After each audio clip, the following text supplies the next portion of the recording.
लगती है। ऐसा मत कहो पौत्र। यदि मेरे होते हुए मेरे लाडले पौत्र को दुख हुआ तो ये मैं सहन नहीं कर सकती। मैं अपने पुत्र प्रहलाद को तुम्हारे पक्ष में निर्णय देने के लिए विवश कर दूंगी। समझ लो, दीपावली तुम्हारी हो गई। ये आप कैसे कह सकती हैं दादीश्री? मैंने उसे पिता प्रेम के लिए तड़पते देखा है। मैंने उसे अपने पिता से प्रेम की भिक्षा मांगते हुए देखा है। भला ऐसा व्यक्ति अपने पुत्र को अपने प्यार से वंचित कैसे रख सकता है? आपका तर्क मेरी समझ में आता है दादीश्री, किंतु पता नहीं क्यों मुझे विश्वास नहीं होता कि ऐसा ही होगा। ऐसा ही होगा पुत्र, विश्वास करो। माताश्री, जब राजमाता ने कहा है कि निर्णय तुम्हारे पक्ष में होगा, तो निर्णय तुम्हारे ही पक्ष में होगा पुत्र। मैंने जब सारी कहानी सुनी थी तो मुझे बहुत चिंता हो गई थी, परंतु अब राजमाता की बात सुनकर मेरी वो चिंता दूर हो गई। महाराज राजमाता से बहुत प्रेम करते हैं, वे उनकी बात कदापि नहीं टाल सकते। मैंने महाराज के रोम रोम से प्रसन्नता झलकते हुए देखी थी जब तुम युवराज बने थे पुत्र। और जब राजमाता ने तुम्हारा पक्ष ले लिया है तो महाराज को तुम्हारा पक्ष लेना ही होगा पुत्र। आपकी ये बात सुनकर माताश्री मैं संतुष्ट हो गया और दादीश्री से बात करके मेरे मन का बोझ हल्का हो गया। प्रणाम दादीश्री। आयुष्मान भव पौत्र। प्रणाम माताश्री। सुखी रहो मेरे लाल।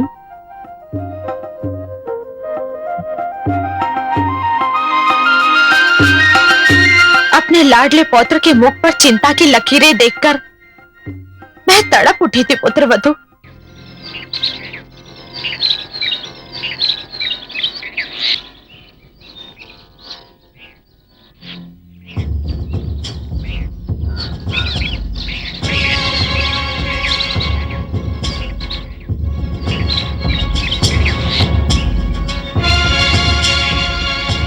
पिताश्री, ये भी लीजिए ना।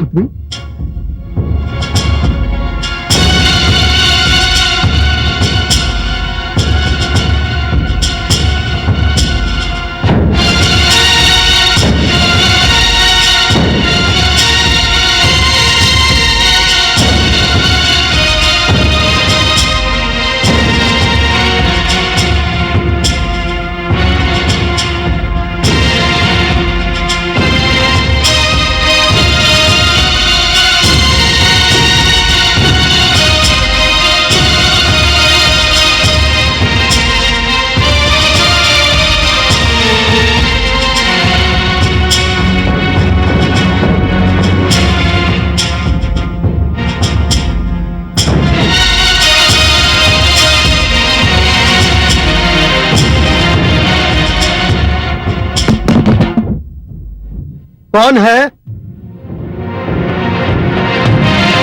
पिताश्री, मैं देखती हूँ।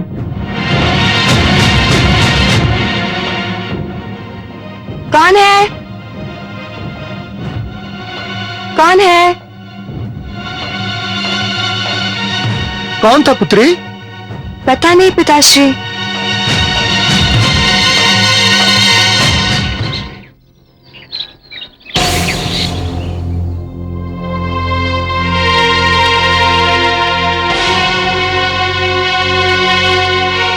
सुना है मेरे पिताश्री तुमसे मिलने आए थे।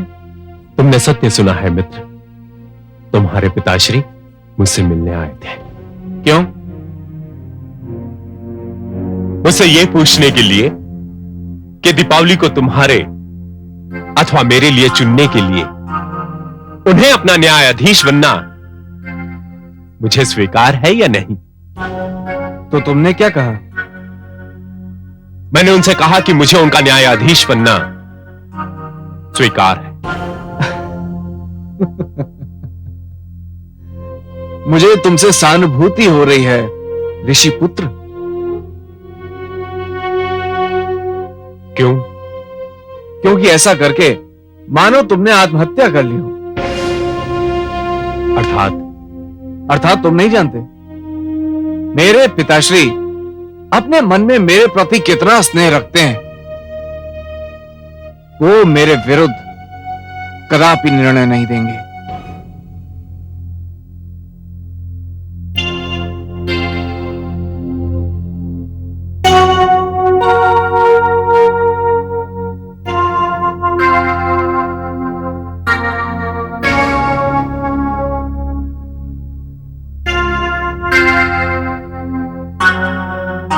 पुत्र,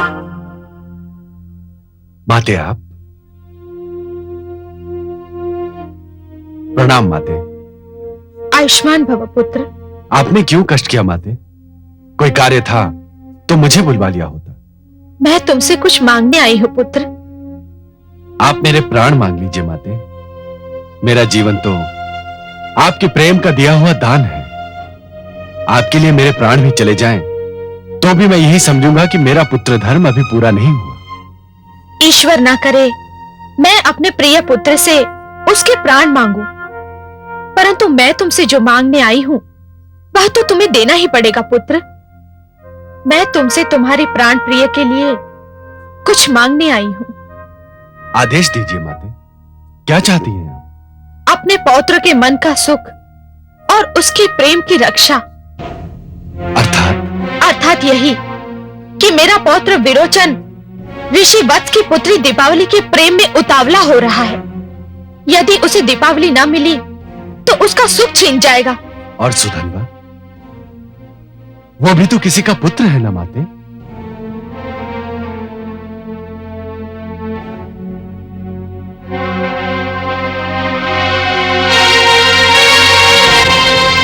उलझ गया। मेरा पुत्र एक बार फिर विकट समस्या में उलझ गया। कौन उलझ गया महादेवी?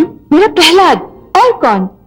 जब वो बालक था तो समस्याएं उसके सामने एक एक करके आती थी, किंतु अब कई समस्याएं, कई प्रश्न उसके समक्ष नाग के समान फन फैलाए खड़े हैं। न्याय की समस्या, व्यवस्था की समस्या, मर्यादा की समस्या, किस की सुनेगा वो?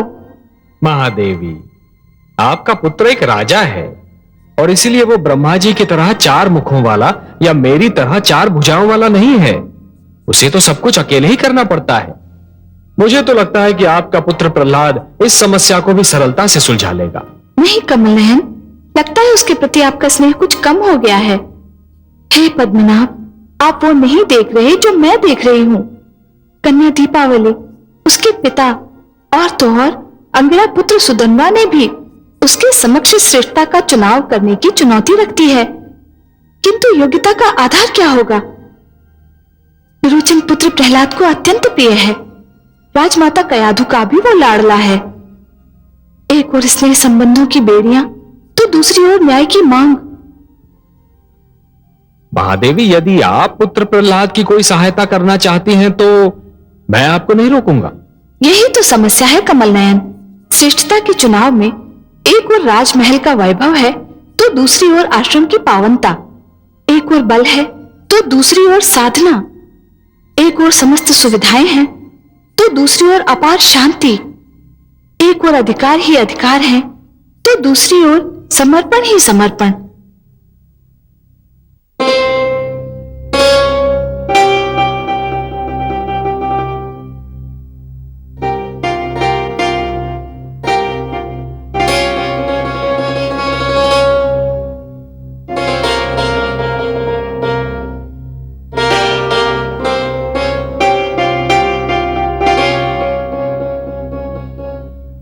आप अभी तक सोई नहीं महारानी? मैं आपकी प्रतीक्षा कर रही थी स्वामी। आपकी आंखों से मुझे कोई प्रश्न झांकता दिखाई दे रहा है। हाँ स्वामी, आप चाहें तो इसे प्रश्न भी कह सकते हैं, परंतु मेरे लिए एक प्रश्न से अधिक प्रार्थना है। आज सभी संकेतों की भाषा में बात कर रहे हैं। स्वामी, मैं ये पूछना चाहती हूँ कि आपने ऋषिवत्स की पुत्री दीपावली के भविष्य के विषय में क्या सोचा है?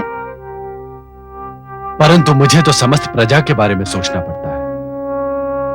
मैं अपनी प्रजा का संरक्षक हूं। स्वामी, दीप पहले अपने घर में जलाया जाता है, फिर किसी और के। हाँ, परंतु मार्ग पर दिए जलाना भी एक राजा का ही कर्तव्य है। मैं कुछ नहीं जानती स्वामी। आज तक मैंने आपसे कुछ नहीं मांगा। आज पहली बार मैं अपने पुत्र का सुख मांग रही हूं। कृपा कीजिए मुझ पर स्वामी, कृपा करके उसे उसकी दीपावली दे दीजिए। देवी, आप मुझसे उसका सुख मांग रही हैं जिसका दुख स्वयं मेरे लिए असहनीय है। वो मेरा भी पुत्र है देवी। तो फिर संकोच किस बात का है स्वामी? संकोच एक पिता नहीं कर रहा है देवी, संकोच एक न्यायाधीश कर रहा है। मुझे स्वयं दीपावली बहुत प्यारी लगती है। ऐसी प्यारी पुत्र वधू पाने के लिए कौन पिता उत्सुक न होगा। प्रेम मुझे एक ओर खींच रहा है और न्याय मुझे दूसरी ओर, और मैं किसी निष्कर्ष पर नहीं पहुंच पा रहा हूं। मैं जानता हूं कि मैं पुत्र विरोचन का दुख नहीं देख सकता। उसकी आवश्यकता भी नहीं है स्वामी। दीपावली को पुत्र विरोचन के लिए चुनकर आप कोई अन्याय नहीं करेंगे। पुत्र विरोचन ने दीपावली के मन में भी तो घर कर लिया है।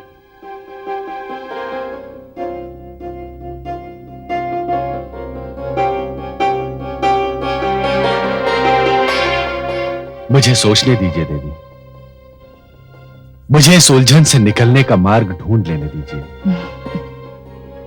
अवश्य सोचिए स्वामी, परंतु मैं जानती हूं अपने पिता के प्रेम को तरसा हुआ व्यक्ति अपने पुत्र को कभी नहीं तरसा सकता।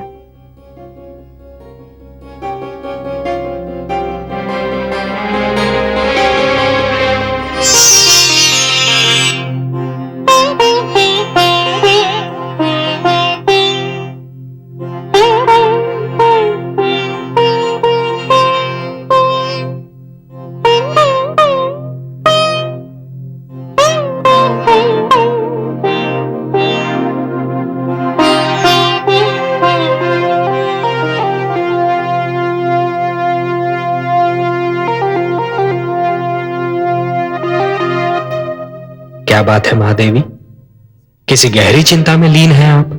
हाँ कमल नयन, मैं सोच रही थी कि न्यायाधीश का कार्य उस समय कितना कठिन हो जाता है जब उसके ही परिवार का कोई सदस्य आरोपी के रूप में उसके सामने हो। आपकी चिंता स्वाभाविक है, परंतु यही तो वो घड़ी भी होती है महादेवी जब ये पता चलता है कि न्यायाधीश की न्याय और न्याय प्रणाली पर कितनी आस्था और अटूट विश्वास है। वो न्याय को जीवन और सभ्यता का एक अटूट अंग मानता है या फिर आए दिन होने वाली साधारण घटना? वो कुछ भी माने कमल नयन, किंतु जिस स्थिति में मेरा पुत्र प्रहलाद है उसमें कोई भी हो, उसका असमंजस में पड़ जाना स्वाभाविक है। इसीलिए मैं सोचता हूं कि किसी व्यक्ति के न्यायाधीश बनने के लिए उसके दो रूप होने चाहिए। दो रूप? ये क्या कह रहे हैं आप कमल नयन? दो रूप रखना तो किसी भी व्यक्ति का अवगुण है। वो व्यक्ति ही क्या जो भीतर से कुछ हो और बाहर से कुछ और दिखाई दे। आपकी बात सर्वथा सत्य है महादेवी, सर्वथा सत्य है, परंतु जीवन की कुछ स्थितियों में इस अवगुण को अपनाना भी अनिवार्य होता है और एक न्यायाधीश के लिए तो अत्यंत अनिवार्य। आप तो पहेलियां बुझाने लगे कमल नयन। कोई पहेली नहीं है महादेवी। न्यायाधीश के न्याय के आसन पर बैठने से पहले और न्यायासन पर बैठने के उपरांत दो रूप होने आवश्यक है। न्याय के आसन पर बैठने के पहले वो व्यक्ति किसी का पिता हो सकता है, किसी का पुत्र हो सकता है, किसी का पति हो सकता है या फिर किसी का भ्राता, परंतु जैसे ही वो न्यायाधीश के आसन पर विराजमान हो जाता है उसके सारे नाते टूट जाने चाहिए।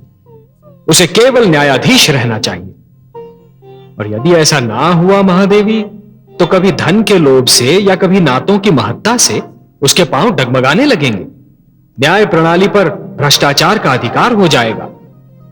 धन और नातेदारी तो मायाजाल है महादेवी, भ्रष्टाचार के मुख्य आधार हैं। इस स्थिति में मुझे अपने पुत्र से एक विचित्र प्रकार की सहानुभूति हो रही है। न जाने आगे क्या होने वाला है। महादेवी, जिस प्रकार जुगनू के अस्तित्व का आभास तभी होता है जब चहुओर अंधकार छाया रहता है, उसी प्रकार किसी भी व्यक्ति के चरित्र का प्रकाश तभी दिखाई देने लगता है जब वो परीक्षा की घड़ियों में घिरा रहता है। अब देखना यह है कि वो इस परीक्षा के लिए कितना तैयार है।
युवराज विरोचन पधार रहे हैं।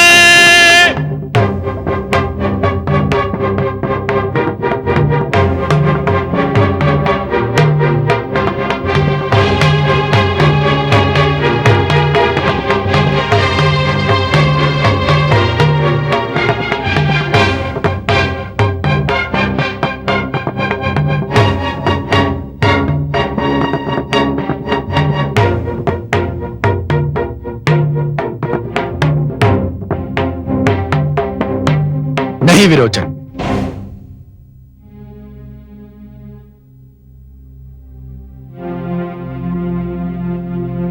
अभी आप इस आसन पर नहीं बैठेंगे। जब तक ऋषि वत्स की पुत्री दीपावली के विषय में कोई निर्णय नहीं हो जाता, तब तक आप केवल एक पक्ष की श्रेणी रखते हैं, युवराज की नहीं।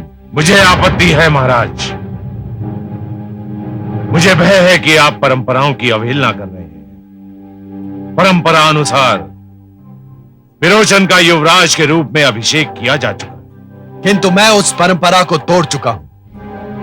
आपकी उपस्थिति में मैं ये कह चुका हूं कि निर्णय हो जाने तक युवराज के समस्त अधिकारों को स्थगित किया जाता है, क्योंकि वो इस अभियोग का एक पक्ष है और यही न्याय की मांग भी है। महाराज, न्याय की मांग यह भी है कि जब तक आरोपी पर लगाया गया आरोप सिद्ध नहीं हो जाता है, तब तक उसे निर्दोष और निरपराध समझा जाए। शास्त्रों के अनुसार भी जब तक यह सिद्ध नहीं हो जाता कि युवराज ने वास्तव में कोई अनुचित कार्य अथवा अपराध किया है, तब तक उन्हें युवराज के आसन पर बैठने से रोका नहीं जा सकता। मैं गुरु शुक्राचार्य से सहमत हूं महाराज। शास्त्र भी यही कहते हैं। शास्त्र कुछ भी कहते हो, परंपराएं कुछ भी बोलती हूं। यदि मेरे पिताश्री ने कह दिया कि निर्णय होने तक मैं केवल एक पक्ष हूं, तो मैं केवल एक पक्ष ही हूं। यदि मेरे पिताश्री कहते हैं कि मैं इस आसन पर नहीं बैठ सकता हूं, तो मैं इस आसन पर नहीं बैठूंगा, क्योंकि ये केवल मेरे पिताश्री ही नहीं, मेरे सम्राट भी हैं।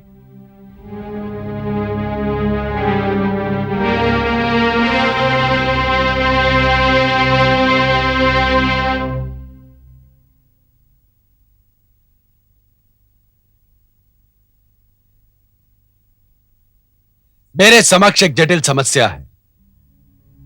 हे महापुरुषों, यद्यपि किसी कन्या के लिए वर का चुनाव केवल उस कन्या का अधिकार है, और ऐसा अधिकार है जिसमें कोई और हस्तक्षेप नहीं कर सकता, परंतु ऋषि वत्स और उनकी सुपुत्री दीपावली ने यह कार्य मुझे सौंप दिया है, क्योंकि दीपावली यह निर्णय नहीं कर पा रही है कि वो अपने वर के रूप में किसको चुने। पुत्र विरोचन, ऋषि पुत्र सुधन्वा, मैं जो भी निर्णय करूं आपको स्वीकार होगा? संपूर्णतः, अक्षरशः निसंकोच महाराज। यह जानते हुए भी कि विरोचन मेरा पुत्र है? ये तो मैं तब भी जानता था महाराज, जब मैंने आपका न्यायाधीश बनना स्वीकार किया था। और तुम्हें राजकुमार विरोचन, क्या तुम्हें भी मेरा निर्णय स्वीकार होगा? मेरे लिए अपने पिताश्री के मुख से निकला हुआ एक एक शब्द ब्रह्म वाक्य के समान है। आपका दिया हुआ निर्णय मेरे लिए आदेश होगा, और आपका आदेश मेरे सिर आंखों पर है। धन्यवाद सुधन्वा, धन्यवाद पुत्र। हे उपस्थित सभासदों, प्रश्न यह है कि किसी व्यक्ति को श्रेष्ठ मानने के लिए श्रेष्ठता की कसौटी क्या है? विशेषतः ऐसे में जब एक पक्ष राजकुमार हो और दूसरा एक ऋषि पुत्र। मेरा अनुभव, मेरा अध्ययन यह कहता है कि ऋषि ही श्रेष्ठतम है, क्योंकि ऋषि राज की लालसा, सत्ता के लोभ और धन की इच्छा से मुक्त होता है, जो एक व्यक्ति के लिए यदि असंभव नहीं तो सरल भी नहीं। मैं आपसे सहमत नहीं हूं महाराज। क्यों गुरुदेव? इच्छाओं से मुक्ति प्राप्त कर लेना बड़ी बात है, अवश्य बड़ी बात है, परंतु उससे भी बड़ी बात इच्छाओं के बोझ के साथ जीवन पथ पर चलना और इस प्रकार चलना कि पांव डगमगाने ना पाए, उससे भी बड़ी बात है। राज मुकुट को ठुकरा देना यदि श्रेष्ठता है, तो ये जानते हुए कि राज मुकुट में कांटे भी होते हैं, उसे पहन लेना भी तो श्रेष्ठता का चिन्ह है। राजा होना भी तपस्वी होने से कम नहीं होता। राजा जब केवल अपना ना होकर सारी प्रजा का हो जाता है, तो वो किसी ऋषि से कम महान नहीं रह जाता। और इसका सर्वोत्तम उदाहरण महाराज स्वयं आप हैं। सारा संसार जानता है कि आपने प्रजा के लिए अपने आप को त्याग दिया, और मैंने युवराज विरोचन को यही शिक्षा दी है। यदि श्रेष्ठता की कसौटी यही है, तो मेरा शिष्य इस कसौटी पर खरा उतरता है। मैंने आपका तर्क मान लिया कुलगुरु, परंतु यह ना भूलिए कि विरोचन दीपावली को उसकी कुटिया से ले आया था। मुझे इस पर भी आपत्ति है महाराज। क्यों? क्या यह सत्य नहीं है? किंतु अधूरा सत्य है। पूरा सत्य यह है कि युवराज विरोचन पुत्री दीपावली को ले नहीं आए थे, पुत्री दीपावली उनके साथ आ गई थी, और युवराज ने बल का प्रयोग नहीं किया था। बल का प्रयोग केवल शारीरिक रूप में नहीं होता गुरुदेव, मानसिक रूप में भी होता है। विरोचन का युवराज होना, दीपावली का यह जान लेना कि विरोचन युवराज है, पर्याप्त था कि वो उसका कहा मान ले। यह एक ऐसे बल, एक ऐसी शक्ति का प्रयोग है गुरुदेव जो दिखाई नहीं देती। यही कारण था कि जब विरोचन ने दीपावली को अपने साथ चलने के लिए कहा तो वो सिर झुकाकर चल पड़ी। यदि ऐसी प्रवृत्ति को प्रोत्साहन दिया गया तो आने वाले युगों में राज परिवार के सदस्य इसे उदाहरण बना लेंगे और ऐसी घटनाओं का दुष्चक्र चल पड़ेगा जिसके कारण बहू और बेटियां स्वयं को असुरक्षित समझने लगेंगी। विरोचन ने यह कार्य करके अपनी महत्ता को घटा दिया है। ठहरिए महाराज। युवराज विरोचन ने पुत्री दीपावली से साथ चलने को कहा और वो उनके साथ आ गई। इसका क्या प्रमाण है कि यदि ऋषि पुत्र सुधन्वा भी उनसे साथ चलने को कहते तो वो उनके साथ ना जाती? परंतु सुधन्वा ने ऐसा कुछ भी नहीं कहा, इसलिए युवराज की महत्ता घटने का प्रश्न ही नहीं उठता। चलिए कुलगुरु, मैंने आपका यह तर्क भी मान लिया। फिर भी एक ऐसी बात दिखाई देती है जो विरोचन को साधारण और सुधन्वा को श्रेष्ठ सिद्ध करती है।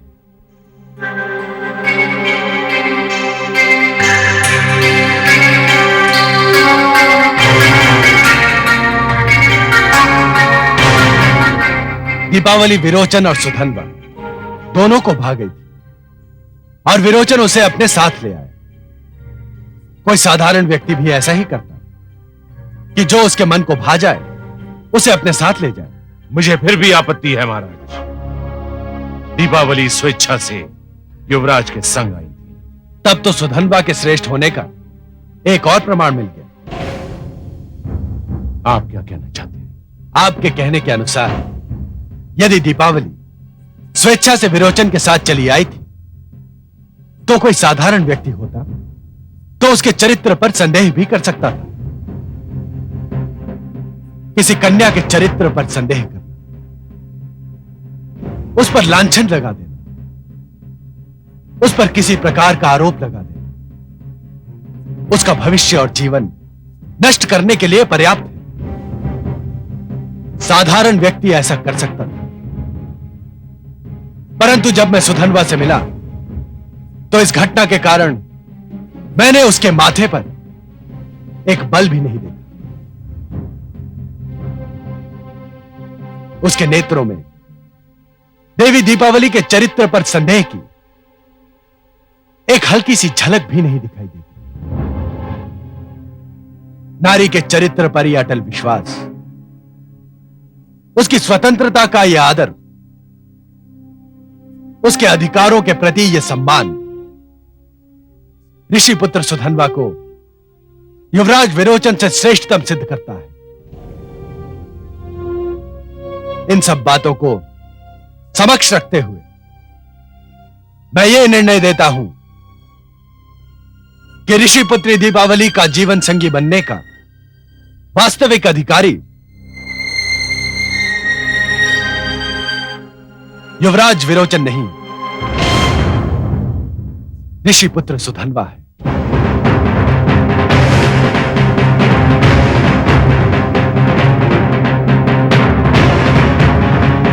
बधाई हो मित्र, बधाई हो।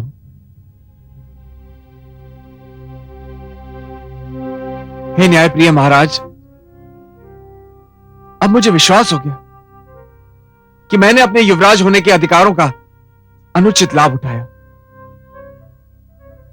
इसीलिए मैं अपनी इच्छा से युवराज पद त्यागने की घोषणा करता हूं।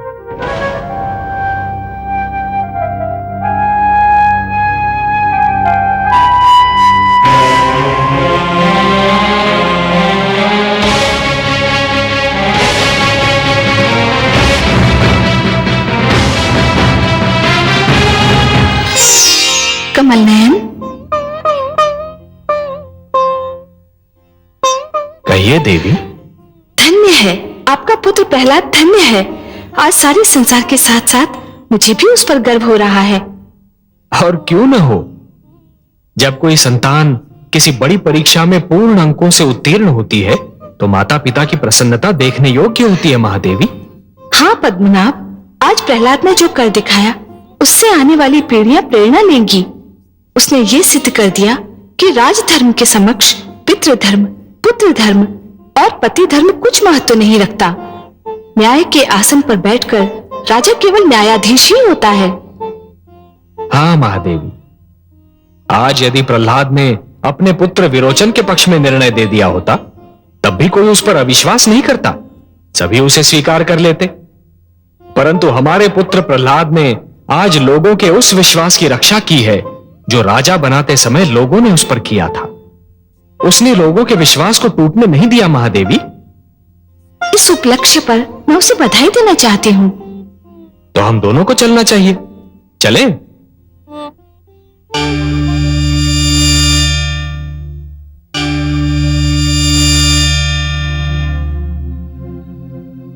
पुत्र,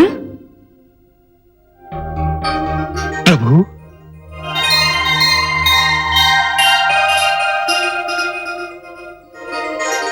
आयुष्मान भव। हे गरुड़ध्वज, हे माता राजराजेश्वरी, आप दोनों यहां? यह मेरा सौभाग्य नहीं तो और क्या है। हम तुम्हें तुम्हारे निर्णय पर बधाई देने आए हैं। माते, मेरे किस निर्णय पर प्रसन्न होकर आप दोनों मुझे दर्शन देने यहां आए? पुत्र प्रहलाद, तुमने जो निर्णय किया वो कोई साधारण कार्य नहीं था पुत्र। हे प्रभु, मैंने तो केवल आपके बनाए गए नियमों का पालन किया है। निस्संदेह पुत्र, निस्संदेह। परंतु फिर भी वो कार्य इतना सरल नहीं था। शालीनता का पूर्ण पालन करने के उपरांत भी तुमने अपने ही पुत्र विरोचन को सुधनवा से अधिक श्रेष्ठ नहीं ठहराया। दोनों की श्रेष्ठता में बहुत सूक्ष्म रेखा थी पुत्र। ऋषिपुत्र के पास तपोबल था जिसका प्रयोग उसने नहीं किया, परंतु तुम्हारा राजपुत्र विरोचन राजबल का प्रयोग कर बैठा। हे प्रहलाद, यह निर्णय करने में तुम्हें अपनी ही माता कयाधु की सारी स्नेह सरिता को भूलना पड़ा होगा। महारानी धृति की सारी याचनाओं को ठुकराना पड़ा होगा। अपने ही पिता होने की भावना को कुचलना पड़ा होगा। हे पद्मनाभ, यही तो राजा का धर्म है। अवश्य पुत्र, अवश्य। अब तक तुम केवल एक भक्त थे, अब धर्मात्मा भी बन गए। यह सारा संसार तुम्हें एक महामानव के रूप में स्मरण करेगा। मांगो पुत्र, मांगो, तुम्हारी जो इच्छा हो मांगो। बस अब और क्या इच्छा होगी। नदी अपनी यात्रा समाप्त कर सागर तक आ पहुंची है और आप उसे वापस मोड़ना चाहते हैं। हां प्रभु, अब तो केवल ज्ञान चाहिए, वैराग्य चाहिए। मैं अपने इन समस्त उत्तरदायित्वों से मुक्त होना चाहता हूं प्रभु। अब तो केवल आपके रूप का, आपके नाम का स्मरण करना चाहता हूं। तथास्तु। परंतु पुत्र, एक निर्णय जो तुमने किया है, मैं चाहता हूं कि तुम उस निर्णय को वापस ले लो। विरोचन को अपने अधिकारों से वंचित मत करो पुत्र। उसका राज्याभिषेक कर दो। अपनी प्रजा के प्रति तुम्हारा यह अंतिम उत्तरदायित्व है। उसका निर्वाह करो और तत्पश्चात संन्यास ग्रहण करो। जैसी आपकी आज्ञा प्रभु। अपने भक्त का प्रणाम स्वीकार करें। माता, अपने पुत्र का प्रणाम स्वीकार करें। आयुष्मान भव।